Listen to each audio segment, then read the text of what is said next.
Welcome to the Live with Courage podcast, the show that brings you transition tales and other guests that encourage veterans to define success for themselves.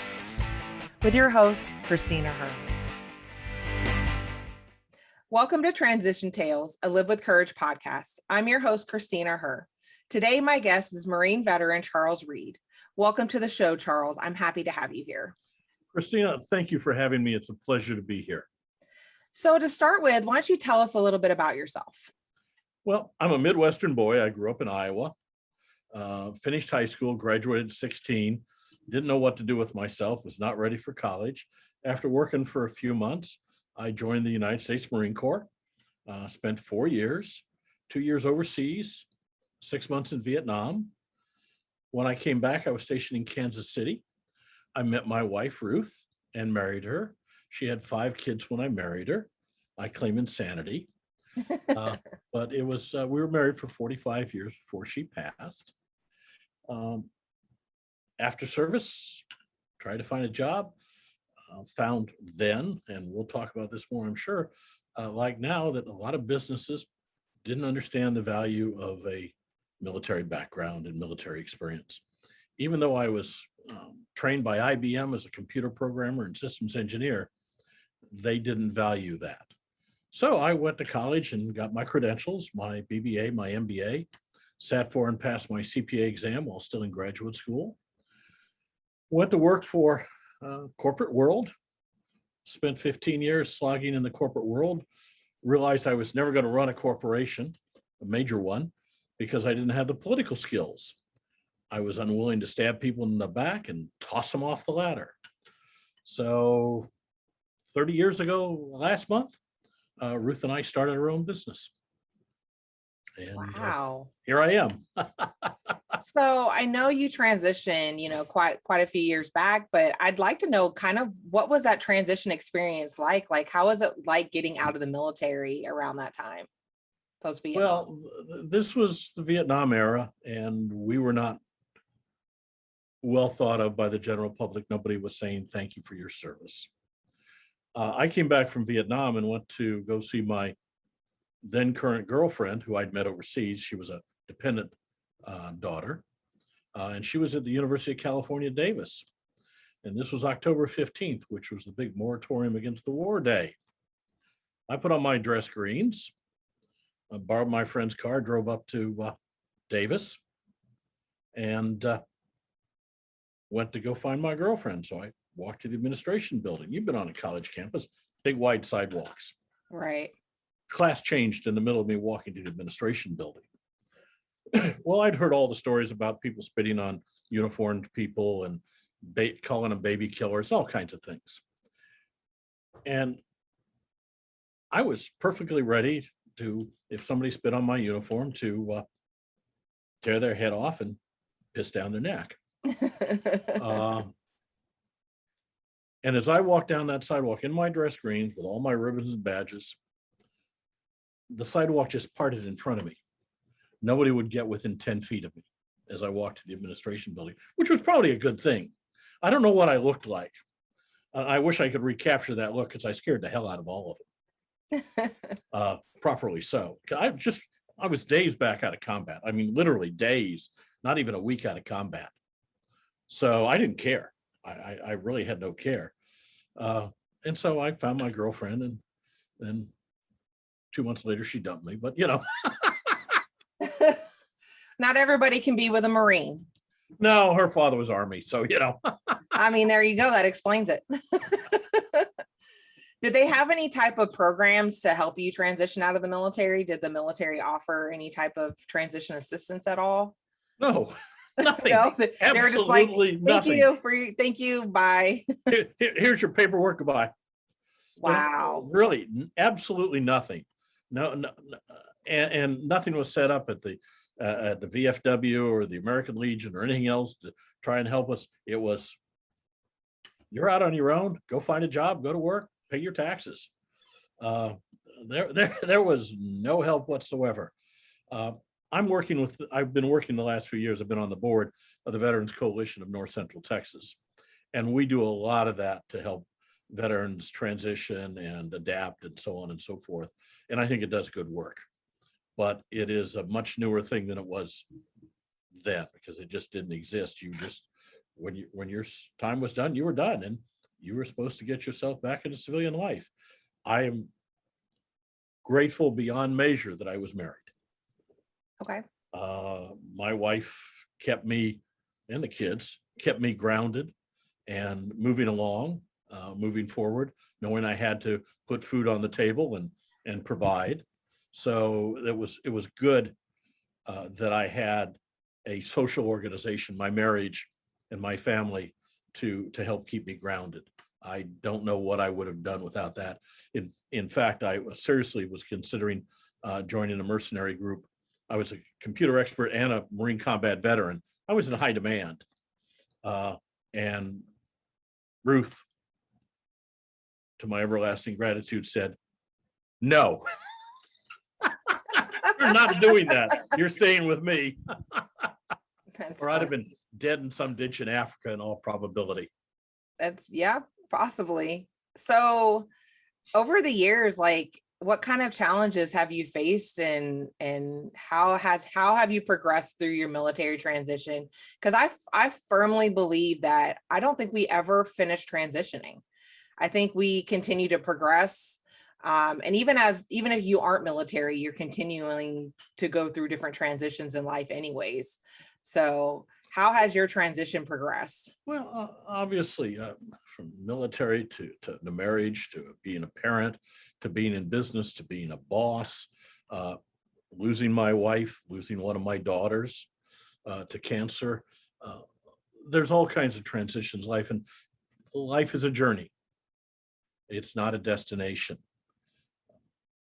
One of the things that happened to me very early on is I had moved down to Dallas and interviewed with Employers of Texas. It was an insurance company at the time. And that's when the recruiter, who was doing exactly what I'd done in the military, moving a computer program from 1401 to 360, from autocoder to COBOL. I'd just been working on that on the Joint Unified Military Pay System, the Marine Corps portion of it. This is back in 71. I'm sure it's been done several times since. But I've been working exactly what he'd done, and he just didn't believe that my military experience applied to business. It's the only time in my life I told a recruiter he was an idiot. Wow. I probably would have too. Yeah, I mean, I'm normally politer than that, but I wasn't. And the company later, a few years later, went bankrupt. And I blame it on the recruiter because he was hiring the wrong people. I mean, if you're that close-minded, I mean, that's possible. Exactly. So that's what was the impetus for me to go to college. So I really have to thank him in a way, but I didn't at the time. So yeah, transitioning, and then from being a grunt to being a corporate worker, working in the corporate world as a professional, as a CPA, that's a major change. You know, one of my jobs when I got out of service was working at Colgate-Palmolive. I was a union guy and making soap. So then transitioning to an office, and at that point, you know, a tie and a coat. That was interesting. And then 15 years later, transitioning to being a business owner and being responsible for all that. That's a major thing, and a lot of people don't make it. Being an entrepreneur is not for everybody.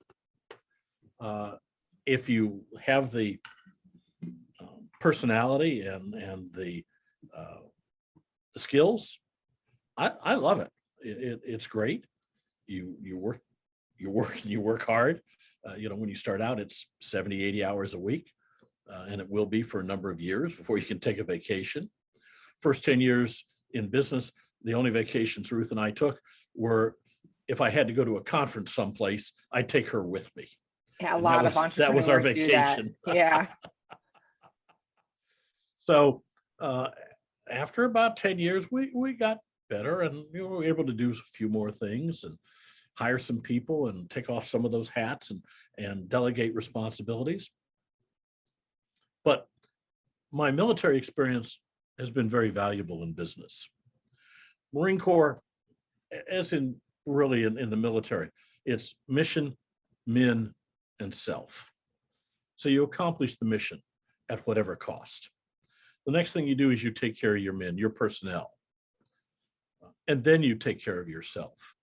And one of the things I've learned in 50 years in business now is that ego will destroy more businesses than any other single thing I can think of.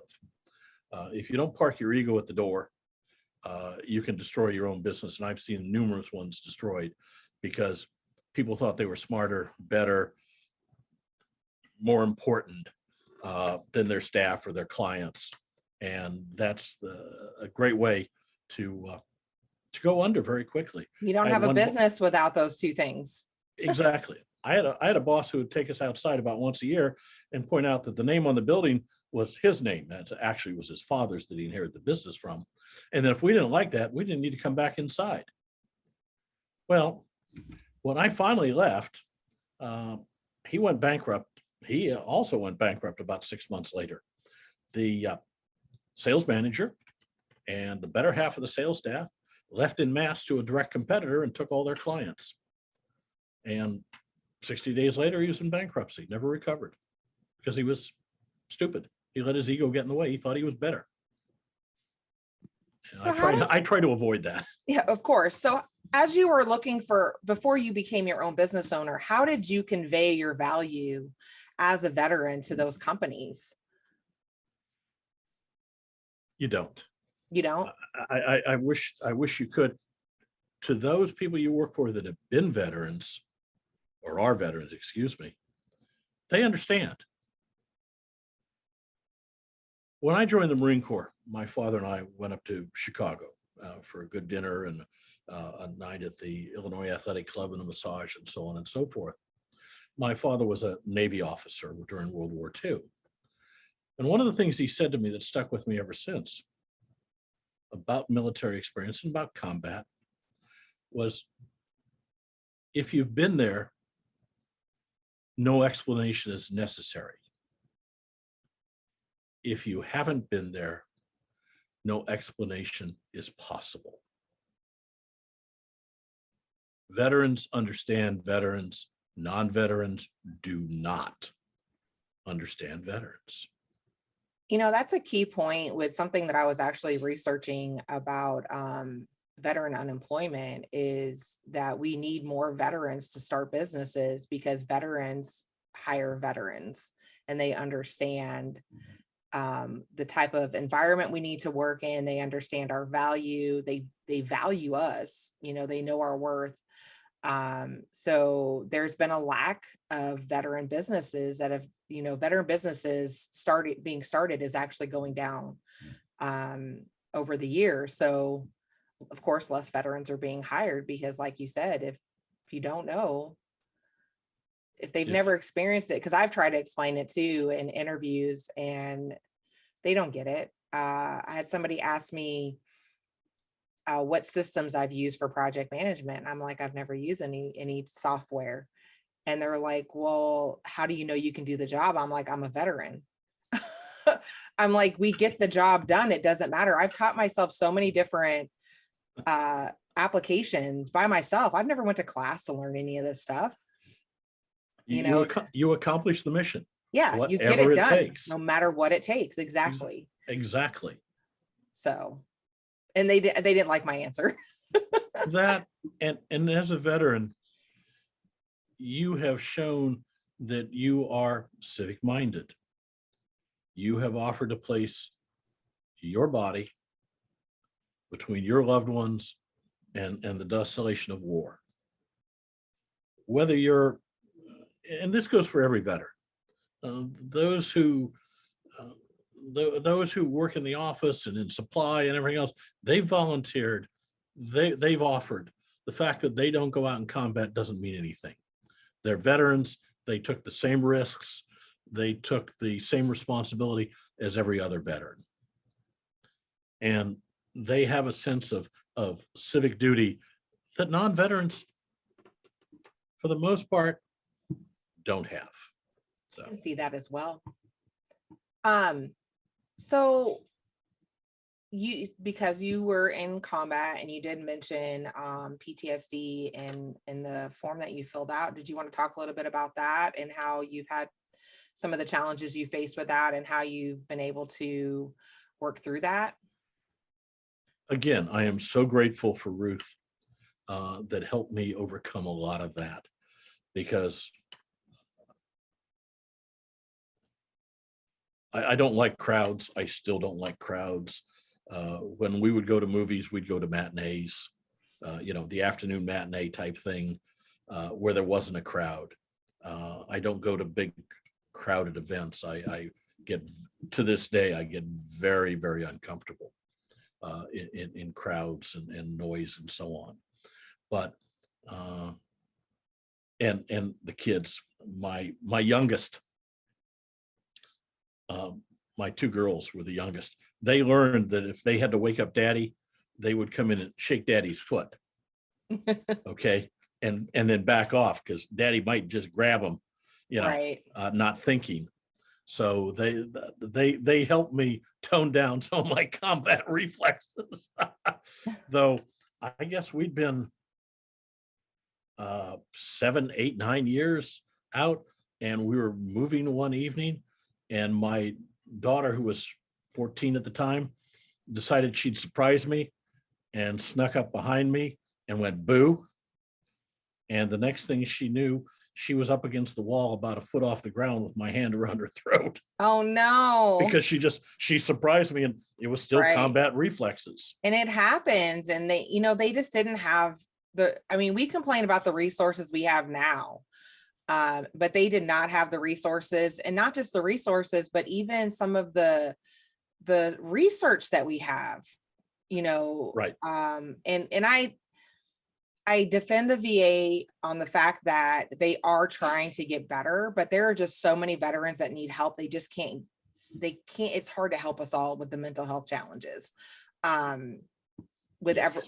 And finding the people that are certified in these specialties, that are not talk therapy, because a lot of, talk therapy is great for feelings, but talk therapy doesn't really help with PTSD. There's specialty types of therapy, and getting those people that are certified in that, that's hard, but they didn't even have that kind of stuff, when you got out of the military. PTSD wasn't even a term when I got out. Exactly.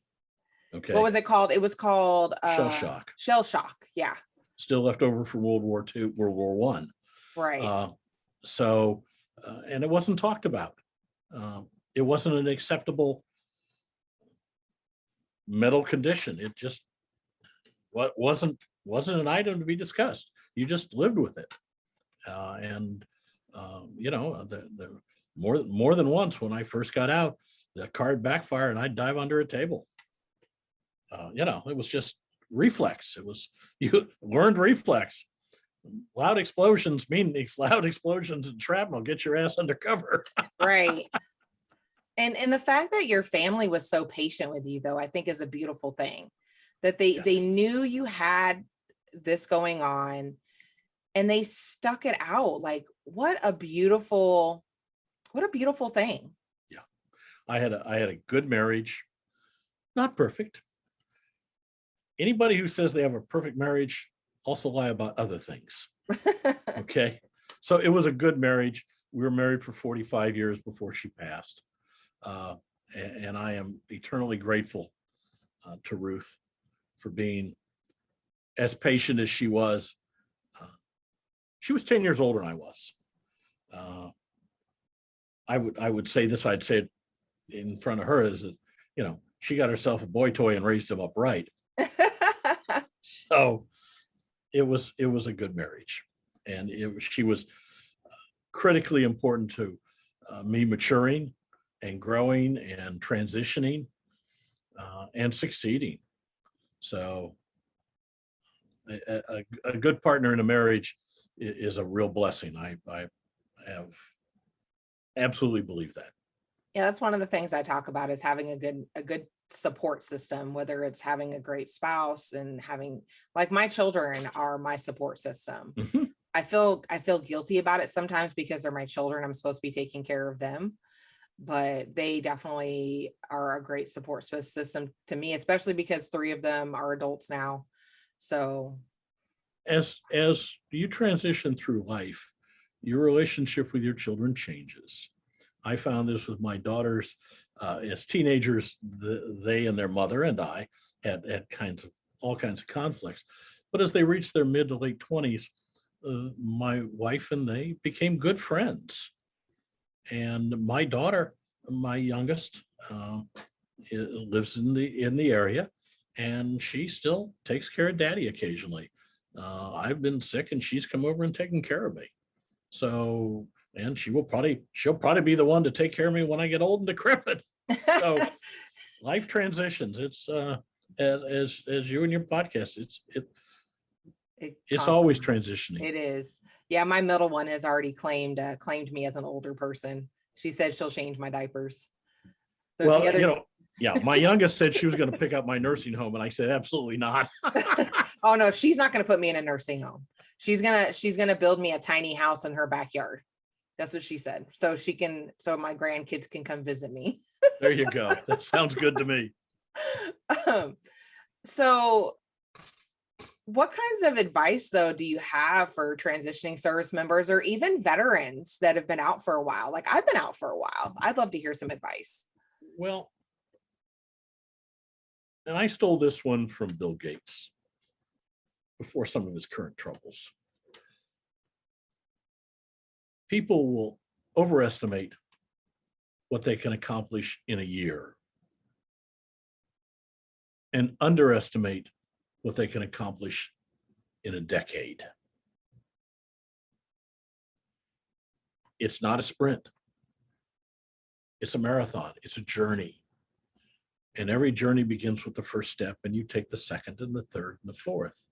So things are tough today. Make them a little less tough tomorrow or next week or next month.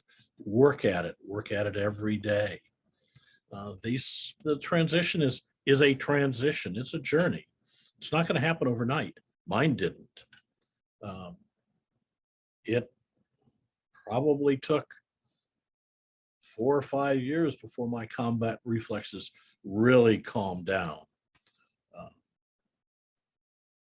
And that was good. It was good they calmed down. I mean, when I went to college, and I'd been out a few years when I went to college, even then, they did not make us take PE courses. They didn't want a 26-year-old former Marine combat infantryman playing competitive sports with some 18-year-old smart-ass kid fresh out of high school, which was probably a good thing. That's funny. They actually gave us the 4 credit hours of PE. They just gave us 4 credits toward our degree and told us not to take PE.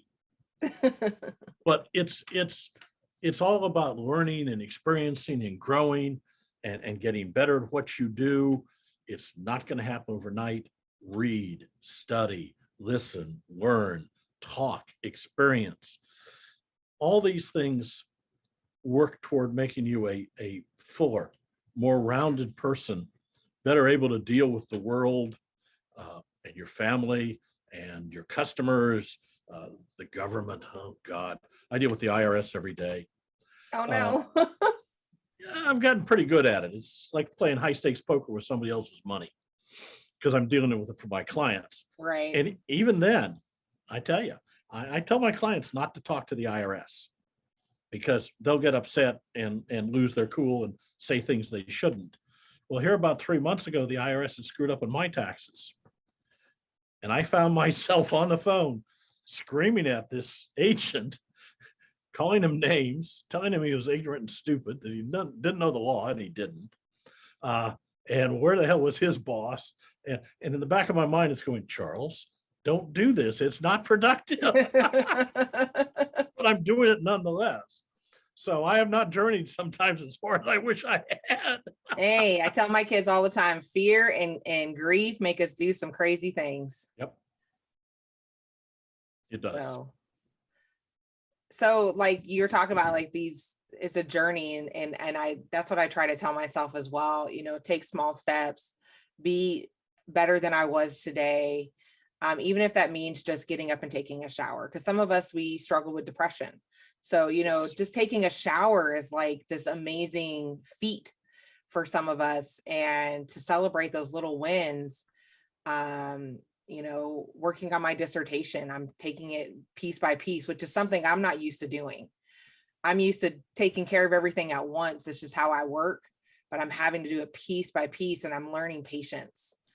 And it doesn't hurt to put some discipline into your personal life.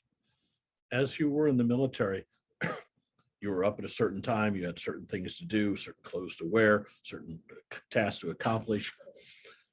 It doesn't hurt to put some discipline back into your life and say, okay, I'm setting the alarm for 7:22 every morning and getting up, regardless. Okay, whether you feel like it or not, you get up and you go about your day. Add some discipline, add some structure. It's just like raising children. Structure in their life makes their life easier, and your life as a parent easier. I've got 5. So add that structure to your life, and that gives you a sense of direction, which is nice to have. And over time, you'll find you don't need it as much. But when you're having problems, when you're depressed, when things aren't going well, the last time I looked for a job, every day I got up, put on a dress shirt and a tie, went into the game room, got on the computer. This was 30 years ago, more than 30 years ago, and worked. And the kids weren't allowed to interact with me until after I finished working at the day. I'd work until 12:30, take a half hour for lunch, go back to it, and work until 5. And at 5, the kids could come in and daddy could play. But daddy was working. Even though I was at home, it was the structure that forced me to do that every day. And I quickly found a job. But it would have been easy just to get up late and piddle at it and never get anywhere. But by imposing the discipline and the structure, I got to my goal much, much faster than I might have otherwise. Yeah, that's another thing that I talk to folks about when they're looking for work and they're not working yet, is to have a routine, have goals, have, you know, things set up, have your desk set up, you know. At my time, it was so many calls, so many resumes, so many ads answered every day. And I had structure, and I forced myself, using my Marine Corps discipline, to do it. And I even tell them, and you probably won't agree with me about this, but if you have a pool, go do it by your pool. Nothing says you have to do it in your office, but you still got to meet those goals. You got to meet the goals. And for me, it was easier to dress the part. For me, it was easier to dress the part and act like I was going to work, which is what I was doing. I was working at finding a job.